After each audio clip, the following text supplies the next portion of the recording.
অসম গোৰ্খা সন্মিলন বিটিআৰ ক্ষেত্ৰীয় সমিতিৰ বৰ্ধিত কাৰ্যনিৰ্বাহক সভা সম্পন্ন। ৰঙিয়াৰ মিলন হোটেলত অসম গোৰ্খা সন্মিলন বিটিআৰ ক্ষেত্ৰীয় সমিতিৰ এখন বৰ্ধিত কাৰ্যনিৰ্বাহক সভা অনুষ্ঠিত হৈ যায়। অসম গোৰ্খা সন্মিলন বিটিআৰ ক্ষেত্ৰীয় সমিতিৰ সভাপতি পীতাম্বৰ পাঠকৰ সভাপতিত্বত অনুষ্ঠিত সভাৰ উদ্দেশ্য ব্যাখ্যা কৰে সাধাৰণ সম্পাদক ভুৱন ধমালয়ে। সভাত বিটিআৰত বসবাস কৰা গোৰ্খা জনগোষ্ঠীৰ বিভিন্ন সমস্যাৰ ওপৰত বিস্তৃতভাৱে আলোচনা কৰা হয়। সভাত ভূমি নীতি আৰু বিটিআৰত সমষ্টি নিৰ্ধাৰণ বিষয়ৰ লগতে সংগঠনৰ বিভিন্ন দিশৰ ওপৰত আলোচনা কৰা হয়। এই বৰ্ধিত কাৰ্যনিৰ্বাহক সভাত অসম গোৰ্খা সন্মিলন কেন্দ্ৰীয় সমিতিৰ সাধাৰণ সম্পাদক বিকাশ চুবেদী, সম্পাদক ডাক্তৰ ৰমেন দাহাল, সদস্য লোহিত উপ্ৰেতি কৃষ্ণগিৰি, বিটিআৰ ক্ষেত্ৰীয় সমিতিৰ সম্পাদক ইন্দ্ৰ প্ৰধান, দিল্লীৰাম শৰ্মা, মুখ্য উপদেষ্টা দিলু শৰ্মা, উপদেষ্টা দামোদৰ দাহাল, অসম চৰকাৰৰ প্ৰাক্তন মন্ত্ৰী পদুম বাহাদুৰ চৌহানৰ লগতে বিটিআৰৰ সকলো জিলাৰ সভাপতি, সাধাৰণ সম্পাদকসকল উপস্থিত থাকে। গোৰ্খা সন্মিলন বিটিআৰ ক্ষেত্ৰীয় সমিতিয়ে ভূমি সমস্যা সমাধান নকৰালৈকে আমি যিকোনো গণতান্ত্ৰিক পদ্ধতিৰে আমি আন্দোলন তথা আলোচনাৰ বাটেদি আমি আগুৱাই গৈ থাকিম। বিটিচিৰ ইলেকশ্যন আহিব, এটা নিৰ্দিষ্ট 5 বছৰৰ মূৰে ইলেকশ্যন হয়, গতিকে সেই ইলেকশ্যন আহিব, আকৌ যাব, নতুন চৰকাৰ গঠন হ'ব, গতিকে তাত আমাৰ বিশেষ ক'ব লগা একো নাই। আমি আগন্তুক দিনত যদি ভূমি সমস্যা সমাধান নহয় তেতিয়াহ'লে এই চৰকাৰৰ বিৰুদ্ধেও আমি আন্দোলন কাৰ্যসূচী হাতত ল'ব পাৰোঁ।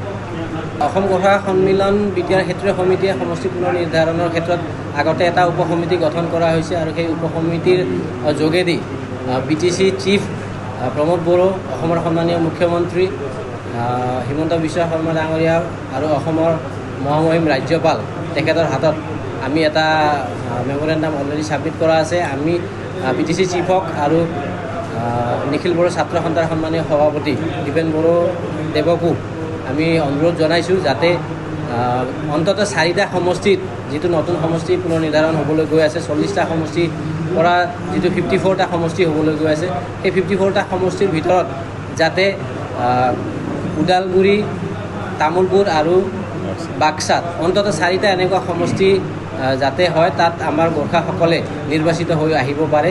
তাৰ কাৰণে আমি অলৰেডি মেমৰেণ্ডাম ছাবমিট কৰিছোঁ আৰু আমি আশা ৰাখিছোঁ আমাৰ যিটো ন্যায্য দাবী, সেই দাবীত তেওঁলোকে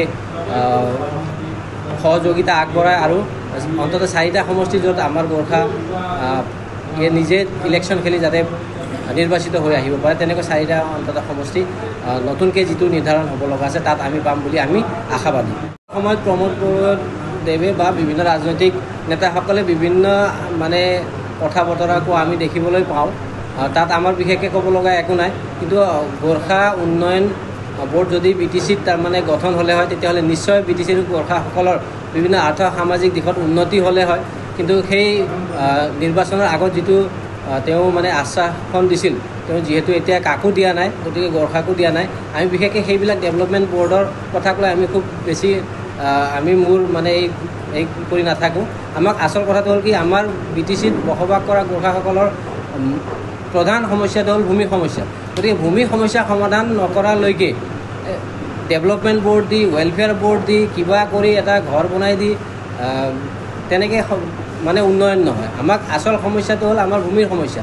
আমাৰ যেতিয়ালৈকে ভূমিৰ সমস্যা সমাধান নহয়, ভূমি আৰু ৰাজনৈতিক সমস্যা যেতিয়ালৈকে সমাধান নহয়, তেতিয়ালৈকে ডেভেলপমেণ্ট বৰ্ড হওক বা বেলেগ অন্যান্য কিবা বৰ্ড হওক, ৱেলফেয়াৰ আঁচনি হওক, সেইবিলাক আঁচনি দি আমাৰ গোৰ্খা জাতিক বিশেষ উন্নতিৰ দিশত আগ নবঢ়ায় বুলি আমি ভাবোঁ।